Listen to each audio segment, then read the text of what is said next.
সপ্তম শ্রেণীর বাংলা স্বাধীনতা সংগ্রামের নারী অনুশীলনী যে কোশ্চেনগুলো আছে সেগুলো নিয়ে আমরা আজকে আলোচনা করব।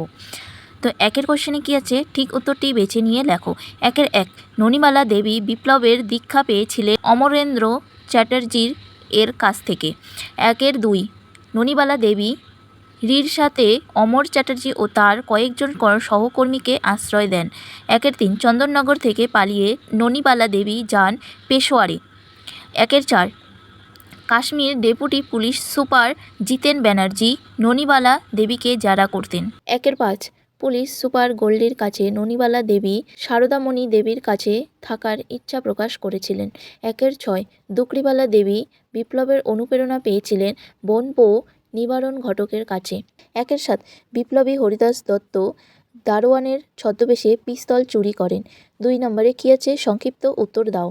2-এর 1, বিপ্লবী রামচন্দ্র মজুমদারের মশার পিস্তলের খোঁজ নেওয়ার জন্য ননীবালা দেবী কী কৌশল অবলম্বন করেছিলেন?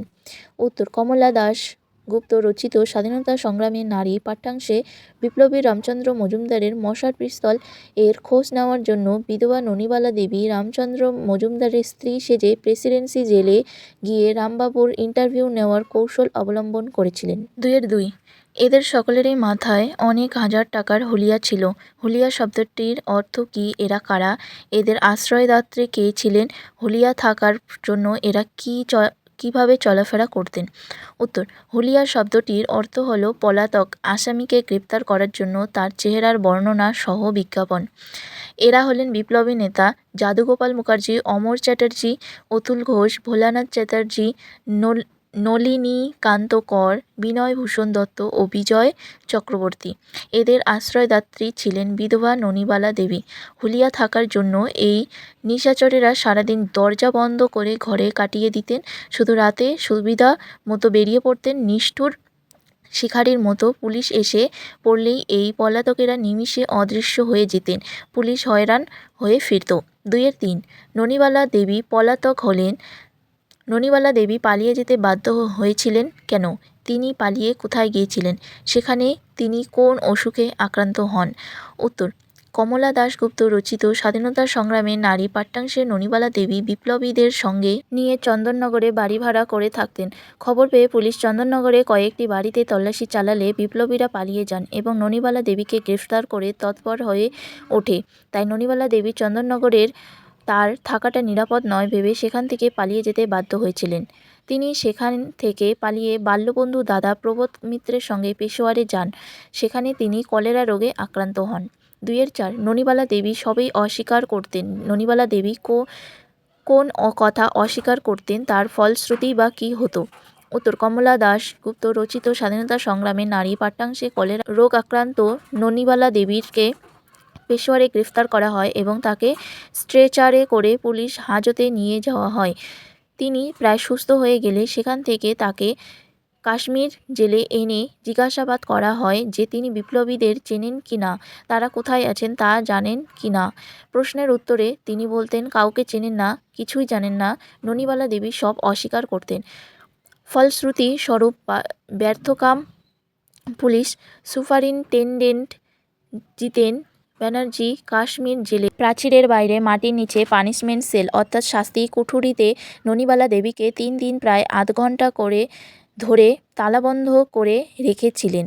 সেই একটি দরজার আলো বাতাসহীন অন্ধকার সেলটিতে কোনো জানালা ছিল না। কবরের মতো সেই সেলে আধ ঘন্টা পরে দেখা যেত ননীবালা দেবীর মৃত অবস্থা, তবুও তার মুখ দিয়ে স্বীকারোক্তি বের করতে পারল না। 2-এর 5, কাশ্মীর জেলের পানিশমেন্ট সেলটির অবস্থা কেমন ছিল? সেখানে ননীবালা দেবীর উপর কী ধরনের অত্যাচার করা হতো? উত্তর, কমলা দাশগুপ্ত রচিত স্বাধীনতা সংগ্রামের নারী পাঠ্যাংশে কাশ্মীর জেলের প্রাচীরের বাইরে মাটির নিচে ছিল পানিশমেন্ট সেল বা শাস্তি কুঠুরি। তাতে দরজা ছিল একটাই, কিন্তু আলো বাতাস প্রবেশ করবার জন্য কোনো জানালা ছিল না। সেখানে পুলিশ সুপারিনটেনডেন্টের জিতেন ব্যানার্জি 3 দিন প্রায় আধ ঘন্টা সময় ধরে তাকে তালাবন্ধ করে আটকে রেখেছিলেন।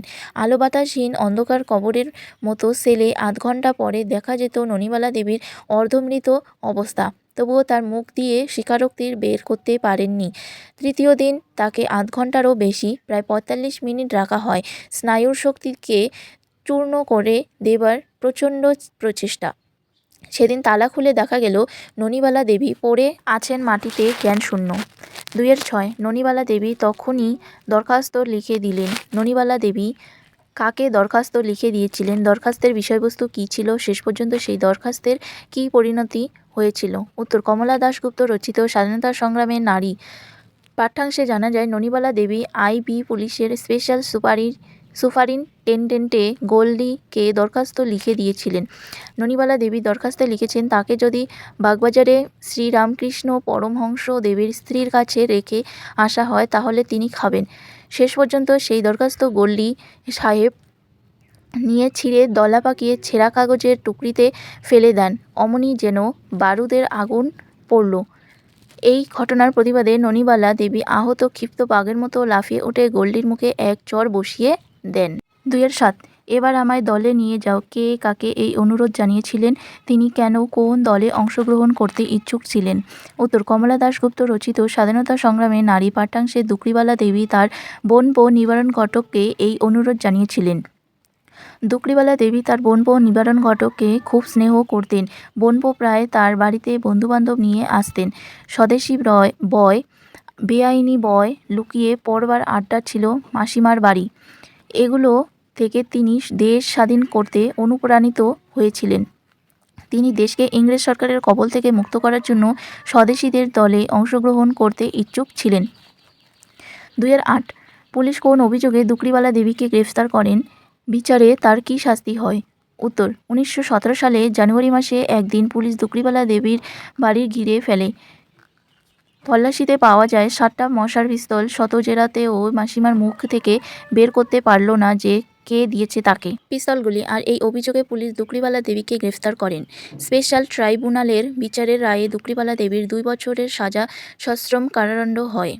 স্বাধীনতা সংগ্রামের নারী এই পাঠ্যবইটি থেকে অনুশীলনের কোশ্চেনগুলো আজকে এখান থেকে, আর পরবর্তী অনুশীলনী কোশ্চেনগুলো সেকেন্ড পার্টে পেয়ে যাবে। যদি পরবর্তী ক্লাসগুলোর ভিডিও পেতে চাও তাহলে অবশ্যই আমাদের এই চ্যানেলটি সাবস্ক্রাইব করে রাখবে আর বন্ধুদের মাঝে শেয়ার করে দেবে। ভিডিওটি ভালো লাগলে অবশ্যই লাইক কমেন্ট করে দেবে। Thank you.